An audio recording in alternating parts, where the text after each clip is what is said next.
RS teaching में आप लोगों का स्वागत है। आज हम लोग पढ़ेंगे क्लास 10th में जो माध्य जो पूछा जाता है उन्हीं के प्रश्न को हम लोग देखेंगे।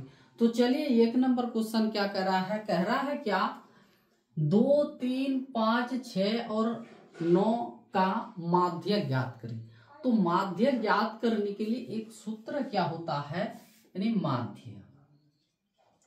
माध्य बराबर क्या होता है, तो आंकड़ों की करा है आंकड़ों का योग बट्टे में हो जाएगा आंकड़ों की संख्या। ये सूत्र से यानी हम लोग माध्य को ज्ञात कर सकते हैं। जैसे दिया गया है यहाँ 2, 3, 5, 6 और 9 दिया गया है। 2, 3, 5, 6 और 9 दिया गया है। इसका माध्य तो देखिए आंकड़ों का योग, तो पहले आपको आंकड़ों का योग करना है और आंकड़ों की संख्या क्या है 1, 2, 3, 4, 5, तो बट्टे में 5 दीजिए। इन सभी को जोड़िए, कितना हो जाएगा 5, 10, 10, 20 यानी 25। 25 बट्टे में हो जाएगा 5। अगर 5 से 25 को भाग देंगे तो कितना हो जाएगा, तो 5 आंसर हो जाएगा 5। ठीक है, तो ये एक टाइप है, ये साधारण हो गया। फिर इसी तरह देखिए 2 नंबर में दिया गया है कितना कितना, तो यानी 3 दिया गया है। पहले 3 + 2 + x + 4 + 7 + 6 का माध्य दिया गया है 8। तो देखिए जहां माध्य है यहां माध्य दे दीजिए। ठीक है, तो माध्य बराबर दिया गया है तो यहां 8 दे दीजिए। अभी देखिए यहां 2, 3, तो 1, 2, 3, 4, 5, 6 इन सभी को अगर हम लोग संख्या देख रहे हैं केगो है आंकड़ों की संख्या, तो 6 है तो 6 हम लोग लिख दिए। अभी देखिए यहाँ 8 बराबर, अभी इन सभी को यानी क्या करना है, योग करना है। तो योग करेंगे कितना हो जाएगा 5 और यहाँ 4, 9, 9 और 6, 16, 16, 6, 22, 22 + x हो जाएगा। ठीक है, और बट्टे में है 6।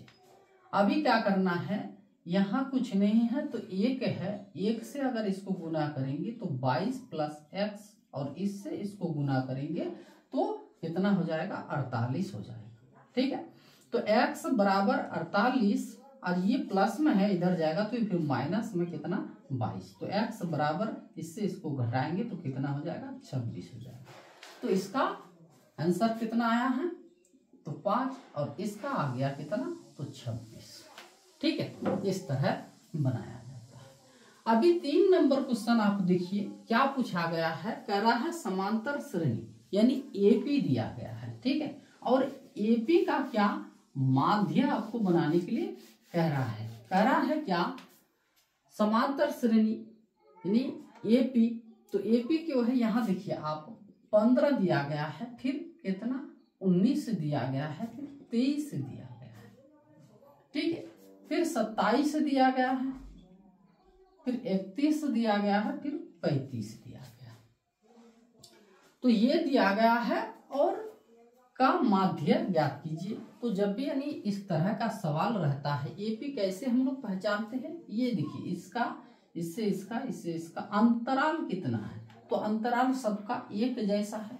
ठीक है, यहाँ है कितना 15, तो देखिए आप 4 बढ़ रहा है, फिर आप यहाँ देखिए तो 4 का अंतराल है, तो ये क्या है एपी है। तो एपी जब इस तरह का रहता है तो आप इसको बना सकते हैं कैसे, तो पहले आप इसको क्या क्रम के अनुसार लिख लीजिए, चाहे आरोही क्रम में लिखिए चाहे अवरोही क्रम में, यानी बढ़ते क्रम में लिखिए या फिर घटते क्रम में, तो उसी तरह लिखा हुआ है। ठीक है, और उसी तरह ही लिखा हुआ रहता है, क्योंकि ये जो समांतर श्रेणी है चाहे वह छोटे से बड़ा लिखा हुआ रहेगा या फिर बड़े से छोटे लिखा हुआ रहेगा, इस तरह। तो यहाँ देखिए 1 2 3 4 5 6 गो है, ठीक है। तो आप इधर से एक काटिए, इधर से एक काटिए, इधर से एक काटिए, इधर से एक काटिए, यहाँ बचा कितना 2 गो बचा है, ठीक है। इन दोनों को क्या कीजिए आप जोड़ लीजिए। इसको अगर जोड़ेंगे तो कितना हो जाएगा, यहाँ 23 और यहाँ 27 तो हो जाएगा 50। तो कै गो संख्या है, 2 गो संख्या है, तो 2 से इसको हम लोग क्या करेंगे डिवाइड करेंगे, यानी कितना हो जाएगा आंसर 25 हो जाएगा, ठीक है।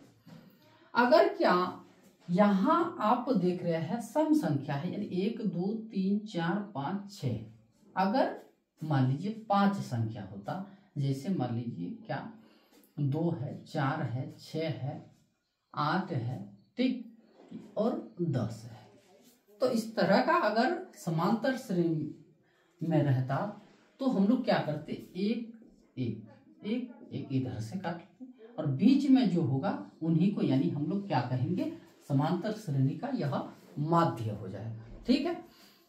नहीं तो और एक रूल है, आप इससे भी बना सकते हैं।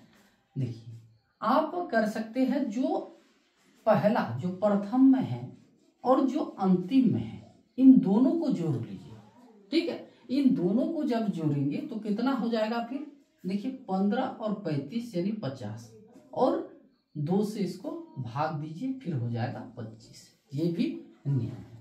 इसको भी देखिए 2 और इधर है 10, जोड़ेंगे तो कितना 12, फिर 2 से भाग देंगे तो हो जाएगा कितना 6 हो जाएगा, ठीक है। इस तरह बनाया जाता है। इस तरह क्यों हम दिखाए, तो देखिए यहाँ और एक प्रश्न है एपी का, एपी 102 104 106 और 308, यहाँ डॉट डॉट दिया गया है, यानी इस तरह क्रम से आगे चला गया है।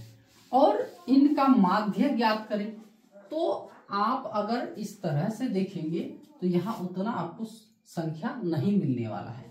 तो यहाँ है 102, फिर 104, फिर 106, ठीक है, इस तरह से 308। तो आप अगर काटिएगा, इसको काटिएगा, इधर से इसको काटिएगा, इधर से इसको काटिएगा, और किसको काटिएगा, यहाँ तो है ही नहीं। तो आपको क्या करना है, जो पहला स्थान में है और जो अंतिम स्थान में है, इन दोनों को जोड़ लीजिए, ठीक है। जब 100 और इधर है जाके 308, तो कितना हो जाएगा 410 हो जाएगा, और 2 से इसको क्या कीजिए भाग दीजिए, ठीक है। तो 2 दूना 4, ठीक है, 2 दूना 4 यानी 205 हो जाएगा, ठीक, 205 आंसर आ गया। तो इसका आंसर कितना आया था, इसका आंसर आया था 26, इसका भी ना। चलिए, और इसका देख लीजिए, इसका आया है कितना, तो 205, ठीक, इसको जोड़ लीजिए, और सॉरी 25 आया। अभी देखिए यहाँ 5 नंबर क्वेश्चन कह रहा है, 5 नंबर जो क्वेश्चन है, 5 नंबर क्वेश्चन एपी दिया गया है कितना, x दिया गया है, फिर x प्लस 4 दिया गया है, फिर x प्लस 8 दिया गया है, x प्लस 12 दिया गया है, फिर x प्लस 16 दिया गया है। यहाँ देखते जाइए, यानी यहाँ 4, फिर 4 बड़ा, फिर 4 बड़ा, फिर 4 बड़ा, तो ये क्या है, एपी है, समांतर श्रेणी में है। तो 1 2 3 4 5 5 है। तो चलिए इधर से एक काटिए, नहीं तो इसको और इसको जोड़ लीजिए। यहाँ है जाकर के x, उधर है जाकर के x प्लस 16, ठीक है। अगर हम लोग को जोड़ेंगे इसको तो कितना हो जाएगा, 2x प्लस कितना हो जाएगा 16, ये हो जाएगा आंसर। अगर माध्य दिया हुआ रहता फिर माध्य हम लोग लिखते, ठीक है, माध्य लिख करके फिर क्या करते, यानी x का मान हम लोग निकाल लेते, ठीक है। तो चलिए यहाँ तक। फिर 6 नंबर क्वेश्चन क्या कह रहा है, 6 नंबर क्वेश्चन कह रहा है क्या, 13 और 17 ये पूछा गया प्रश्न है, यानी 13 और 17 का माध्य, समांतर का माध्य ज्ञात कीजिए। तो 13 प्लस 17 जोड़ लेना है, ठीक है। ये 13 और इधर 17 है, दोनों को जोड़ के 2 से भाग दीजिए। तो इन दोनों को जोड़ेंगे तो कितना हो जाएगा 30, ठीक है। और 2 से जब यानी हम लोग भाग देंगे तो इसका आंसर हो जाएगा कितना 15 हो जाएगा, ठीक है। इस तरह ही यानी क्या माध्य पूछा जाता है, जो ऑब्जेक्टिव जो रहते हैं ना, तो इसी तरह का रहता है, ठीक है। तो चलिए आज यही तक।